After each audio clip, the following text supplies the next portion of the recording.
कहानी की शुरुआत में हमें डीना और जोश के पास्ट की कहानी बताई जाती है, जहां पर दोनों के दोस्तों को शैतानी चुड़ैल ने बहुत ही बुरी तरह मार दिया था और वो इनके साथ नहीं बल्कि शहरी शहर में मौजूद सभी लोगों के साथ हर साल इस तरह का काम करते, जिन्होंने उसे एक विच समय कर फांसी दे दी थी। और ये भी अब सभी लोगों को मारकर उस बात का बदला ले रही थी, जिसके बारे में इन दोनों को पहले तो बिल्कुल भी पता नहीं था, लेकिन जानती हर चीज के बारे में जानते हैं। सी बर्मन के पास जाने का सोचते हैं, जो इस वक्त अपने घर में मौजूद न्यूज सुनते ही बड़ी चालाकी के साथ अलार्म बजते हैं। सभी डोर लॉक करने में लग जाती है ताकि उस चुड़ैल से बचकर अपनी जान बचा सके, क्योंकि ये एक ऐसी अकेली लड़की थी जो चुड़ैल के कब्जा आने के बावजूद भी अब तक जिंदा हालत में थी। और सी बर्मन खुद भी इसी वजह से रात होने से पहले सभी डोर लॉक कर देती ताकि चुड़ैल चाहकर भी इसका शिकार न कर सके। लेकिन बीच में एक विंडो लॉक करने में उससे बहुत बड़ी गलती हो जाती है, जो डीना के लिए बहुत ही फायदेमंद थी, क्योंकि वो अब इसी के अपने घर में ही पहुंच चुकी थी ताकि सैम की जान बचा सके, जिसे विच ने अपने कंट्रोल में कर लिया था। और आखिरकार ये खुद भी रूम में एंटर होने ही वाली थी कि बीच में सी बर्मन आते बड़ी तेजी के साथ उस पर हमला कर देती है। लेकिन मारने से पहले मालूम हो गया था कि ये भी एक लड़की है, जिसके बारे में सुनते ही वो भी परेशान हो जाते हैं, क्योंकि डीना अब उससे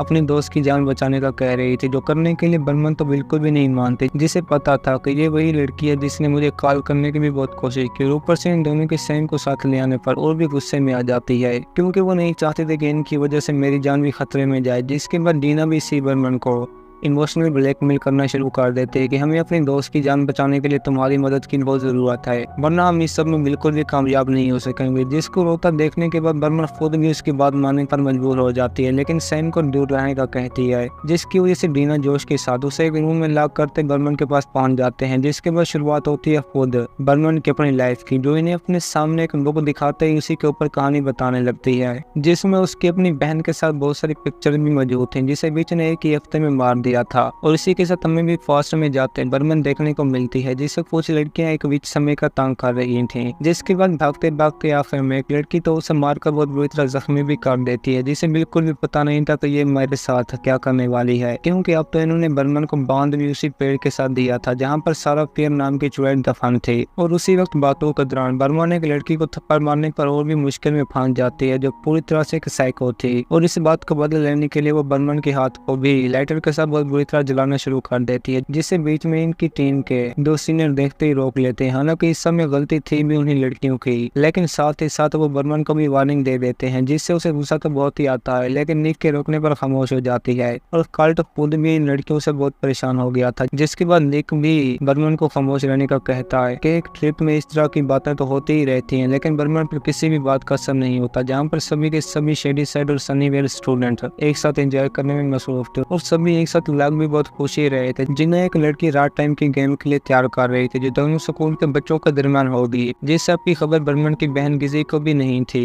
कि सनीवेल की लड़कियों ने मेरी बहन को बहुत बुरी तरह तंग किया, जो कैब में मेरी बात साफ करने में लगी हुई थी, जिसके साथ उसका अपना बॉयफ्रेंड भी शामिल था। लेकिन वो दोनों इस काम को करने से बहुत ही तंग आ गए थे, जिसकी वजह से सभी बात को खराब देखते ही गिजी तो उसी वक्त ही बाहर निकल आती, क्योंकि वो इस तरह का काम बिल्कुल भी नहीं करना चाहती थी। जिसके बाद अपनी दोस्त जूली को भी इस सब के बारे में बता देती है, लेकिन वो पहले से अपने बॉयफ्रेंड के साथ मजे में मसरूफ थे, जो बात गिजी को तो बिल्कुल भी पसंद नहीं आती, क्योंकि इसकी बात तो कोई भी सीरियस नहीं ले रहा था। और जूली भी लड़के के साथ मजे करने के चक्कर में गिजी की बातों पर तवज्जो नहीं देते, जिसके बाद इसे भी बाहर ही निकलना था, जहाँ पर कर्ट के मुंह से बर्मन का सुनते हुए भी परेशान हो जाते हैं, क्योंकि अब वो बर्मन की अगली बार लड़ाई होने पर कैंप से बाहर निकाल देगा, जो इस टाइम नर्सलैंड के पास पहुंच चुकी थी, जिसे अंदर जाने पर पहले तो कोई भी नजर नहीं आता, लेकिन जल्दी एक बुक में कुछ रिचुअल की चीजें देखकर नर्स भी उसी के पास पहुंच जाती है, जिससे बैठक के दौरान बर्मन भी उनकी बेटी के बारे में बातें करना शुरू कर देती है, जिसे विच ने अपने कंट्रोल में करके बहुत ही बुरी तरह मार दिया था। और नर्स भी इस टॉपिक पर कोई बात नहीं करना चाहती थी, जिसकी वजह से बर्मन की बैंडेज बड़ी तेजी के साथ टाइट करने में लग जाती है, जिससे इसे भी मालूम हो जाता है कि रूबी पहले एक मासूम लड़की थी। जहाँ पर बीच में गिजी आते बर्मन को हर चीज के बारे में बताने लगती है कि दोबारा किसी के साथ लड़ाई बिल्कुल भी मत करना, वरना हमें कैंप से बाहर निकाल दिया जाएगा, जिसका बर्मन पर बिल्कुल भी असर नहीं होता। और इसी वजह से वो शेडी साइड खेलने पर भी मना कर देते। बात में आने के बाद गिजी टॉमी को भी बता देते कि मेरी बहन मेरे साथ बिल्कुल भी अच्छा नहीं कर रही, जिसे इस टाइम एक रूम में जाने के बाद किसी की आवाजें भी सुनाई दे रही थी। हालांकि देखने पर वहाँ कोई भी मौजूद नहीं था, जिसकी वजह से आगे आते टॉमी ने सभी टेबल भी साफ कर दी थी। लेकिन जल्दी हमारी कहानी में एक ट्विस्ट आता है कि नर्स लैंड टॉमी के सामने आते ही उसे आज की रात तक मर जाने का कहती है कि तुम शाम तक जिंदा नहीं रहोगे, जो बात लग तो उसे भी अजीब रही थी, लेकिन उसे एक नर्स बिना सोचे समझे टॉमी पर भी हमला कर देती है, जैसे वो टॉमी को मारना ही चाहती हो, जिसने अपनी जान तो नर्स से बचा ही ली थी, लेकिन पुलिस को ये जानकारी बिल्कुल भी नहीं थी कि नर्स ने टॉमी के साथ ऐसा क्यों किया, क्योंकि इन दोनों की आपस में एक दूसरे के साथ दुश्मनी भी बिल्कुल नहीं थी। जिस बात से गिजी की वजह उसकी बहन बर्मन बहुत ही परेशान थी और बाकी सब लड़कियां भी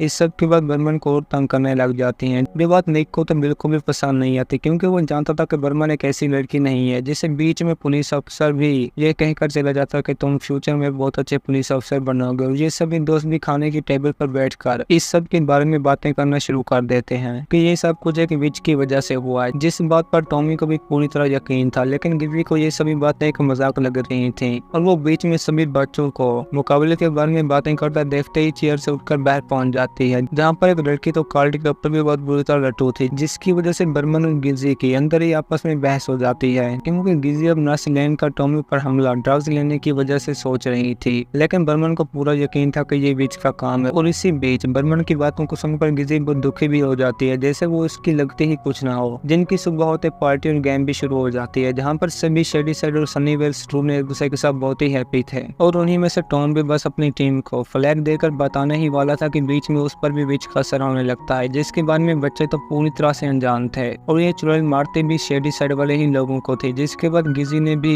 इस बात को साबित कर दिया था कि नर्स लैन ने टॉमी पर नशे की हालत में हमला किया था। और ऊपर से टॉमी की अपनी हालत भी आहिस्ता से खराब होती जा रही थी, जिनके बीच जूली आते और भी हैरान हो जाते, क्योंकि वो नहीं जानते थे कि नर्स भी इस तरह का काम कर सकती है। लेकिन विच के ऊपर एक लिखी हुई बुक को देखकर सभी उसका मजाक उड़ाने लग जाते हैं, जहाँ पर लिखा हुआ था कि सारा फेयर चुड़ैल को बस एक ही हालत में काबू कर सकते हैं कि अगर उसकी बॉडी के साथ कटा हुआ हाथ मिला दें, जो इन सभी को बस एक मजाक ही लग रहा था। और इस काम से मजे लेने के लिए जूली भी बुक के पीछे वाले मैप को फॉलो करने में लग जाती है, जो इन्हें ले भी बिल्कुल अनजान गुफा के अंदर जाता है, जिसकी खबर निक और बर्मन को बिल्कुल भी नहीं थी कि मेरी बहन इस वक्त किस बड़े खतरे में जा रही है। जो सभी आगे जाने के बाद सामने कुछ ग्रेव देखते ही मैप की मदद से उसी गुफा के अंदर पहुंच जाते हैं, जो पूरी तरह से वीरान होने के साथ साथ डरावनी भी बहुत ज्यादा ही थी, जिसके अंदर कैंडल से तो ऐसा ही लग रहा था जैसे वो अभी ही बुझी हूँ। लेकिन ये सभी भी अंदर मजा लेने पर लगे हुए थे। जिसके बाद आखिर में 5 भी उसी जगह के अंदर जाते हैं, जहाँ पर जमीन के नीचे रिचुअल की जगह बनी हुई तो ऊपर से उसी की सभी लाइन भी खून से तर थी, जिन्हें देखकर अब ये दोनों और भी ज्यादा डरने लग जाते हैं, क्योंकि इन्हें अब दीवार के ऊपर शेडी साइड में इन्फेक्टेड लोगों के नाम के साथ साथ टॉमी का नाम भी लिखा नजर आ गया था, जो उससे सामने आते ही इन लड़कियों के एक साथी को तो बहुत ही बुरी तरह एक्स के साथ मार देता है, जिस बात की लड़कियों को बिल्कुल भी समझ नहीं आ रही थी कि अचानक टॉमी के साथ क्या हुआ। जबकि दूसरी तरफ बर्मन ने भी निक के साथ मिलकर खुद को तंग करने वाली लड़की को बात में लाग करते ऊपर का कपड़ा छोड़ दिया था, जिसकी वजह से वो खुद भी डर के मारे बहुत बुरी तरह चीखने लग जाती है। और जूली भी जान चुकी थी कि हमारे साथ जो कुछ भी हो रहा है वो सभी सारा फेयर चुड़ैल कर रही है, जिसकी बातों पर गिजी को अब तक भी यकीन नहीं आ रहा था। और इसीलिए दोनों की लड़ाई भी हो जाती है, जिसमें गिजी अकेले आगे जाने की भी बहुत कोशिश करती है, लेकिन काम नहीं बनता, क्योंकि हर बार की तरह वो इस बार भी दोबारा से जूली के सामने पहुंच चुके थे, क्योंकि बुक में वाज़ेह तौर पर लिखा हुआ था कि चुड़ैल से कोई भी बच नहीं सकता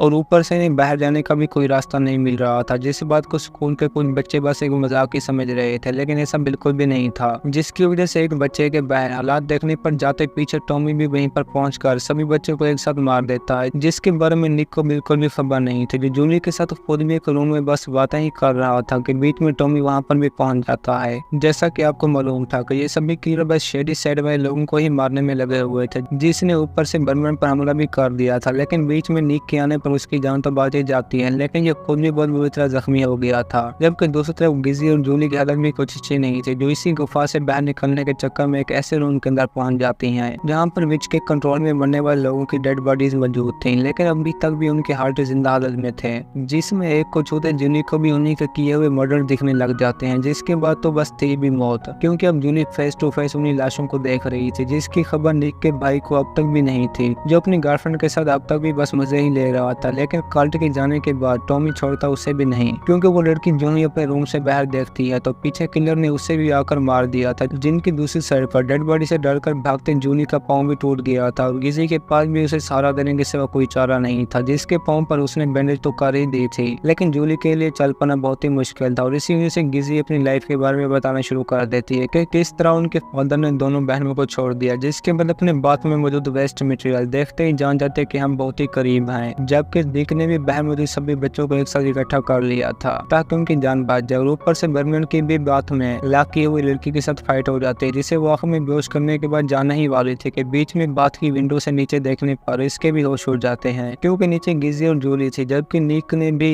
अपने भाई से बच्चों को लाइफ बचाने के लिए गाड़ी के साथ कैंप से बाहर जाने का कह दिया था और बर्मन अपनी बहन को बचाने के लिए नीचे रस्सी डाल देता है, जिसमें सबसे पहले जूली ऊपर आ ही रही थी कि बीच में टॉमी ने आते ही बर्मन के साथी को भी मार दिया था और इसी के साथ ये खुद भी दोबारा नीचे गिर जाती है। हालांकि अब लाइफ खतरे में थी बर्मन की, जिसके बाहर जाने से पहले कल्ट भी सभी बच्चों को साथ लेकर बाहर की तरफ निकल गया था ताकि उनकी जान बच जाए। जूली भी मैप की मदद से गिजी को बाहर जाने का रास्ता बता देती है, जिस पर अमल करते ही खुद भी वहीं पर पहुंच जाती है, लेकिन वो ऊपर से एक जाली के साथ बंद था, जिसे वो देखते ही अपनी टांगों के साथ तोड़ने में लग जाते हैं और इसकी बहन ने तो क्लियर को भी चाकू के साथ मार दिया था, लेकिन वो भी पावर में बहुत ज्यादा था, जिसकी वजह से बस बर्मन को मारना ही वाला था कि बीच में गिजी ने भी उस पर हमला कर दिया तो और इसी के साथ दोनों बहनें एक साथ लड़ाई में टॉमी का सर ही उड़ा देती हैं, जिनकी दोस्त जूली भी बाहर निकल कर दोनों को सारा फेर का हाथ दिखा देती है जो उससे नीचे गुफा में मिला था और अब इन्हें भी उसे बॉडी के साथ मिलाकर चुड़ैल को रोकना था, जिसकी वजह से तीनों इस मिशन को पूरा करने के लिए बस जाने ही वाले थे कि बीच में टॉमी दोबारा से होश में आता है, जूली को भी मार देता है, जिसकी वजह से गिजी तो बहुत ही दुखी थी। लेकिन अब सभी किलर एक एक करते बाहर निकलने में लगे हुए थे, जिनमें नर्स की बेटी रूबी भी शामिल थी और ये दोनों भी उनसे भागकर सारा फेयर की ग्रेव को खोदने में लग जाते हैं, जिसे खोदने के बाद इन्हें भी बस वहीं पर एक पेपर लिखा हुआ मिलता है जिसमें लिखा था कि चुड़ैल कभी भी नहीं मरते और इस सीन के बाद किलर भी इन दोनों को